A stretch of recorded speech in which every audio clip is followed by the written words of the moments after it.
dhalinyaro iyo haween ayaa saaka mudaharaad ka dhigay gudaha magaalada Burco taasoo ay kaga biyadiidanayeen xukunkii shalay ku dhacay boqor Cismaan Buurmadow oo lagu xukumay 5 sano oo xariga dadkani cadhaysan oo gubayay taageero ayaa dalbanayay in la sii daayo boqor Cismaan Buurmadow waxaana kamid ah hadaladoodii waanu ku diraynaa inay soo dayso boqorka haddii aad soo day weydaan mudaharaadka joojin mayno waxaanu leenahay xukuumaduna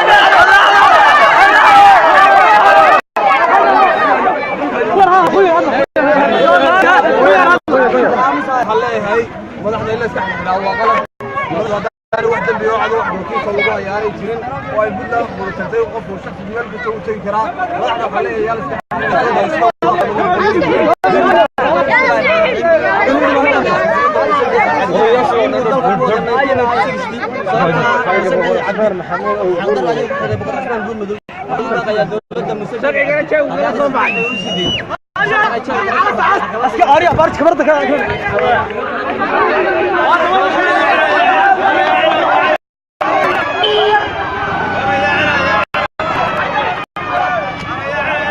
iminka waxa soo galay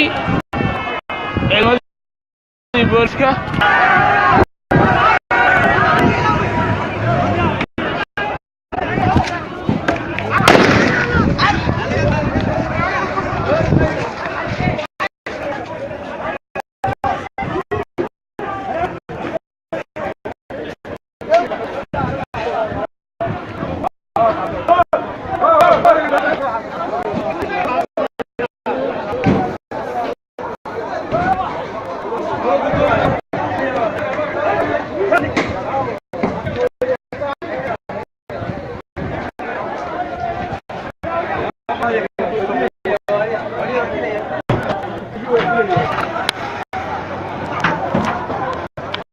عقبة كانت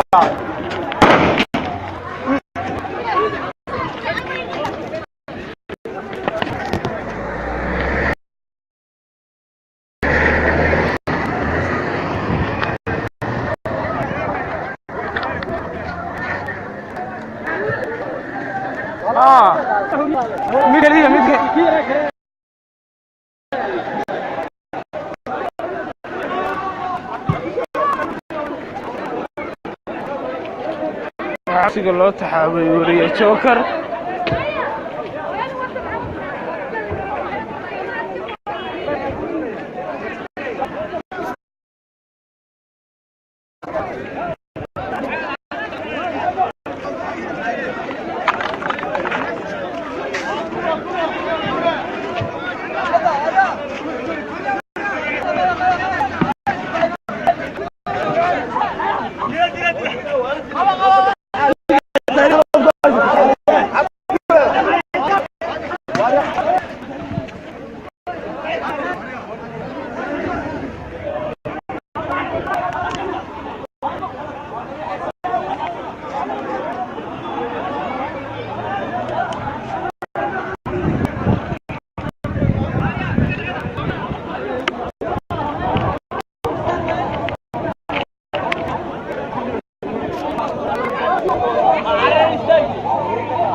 ugu dambeyntii ciidanka booliska ayaa soo gaaray goobtaasi mudaharaadku ka socday waxaanay kala dareeriyeen dadkii waday mudaharaadka isla markaasina waxa ay jirdil u geysteen wariye Maxamed Joker oo kamid ah howlwadeennada Ariel TV oo ku sugnaa goobtaasi waxaanu waqtigaasi ku jiray waajibaadkiisii shaqo Axmed Nuur Samraawi wakiil wareedka telefishinka caalamiga ee SBS magaalada Burco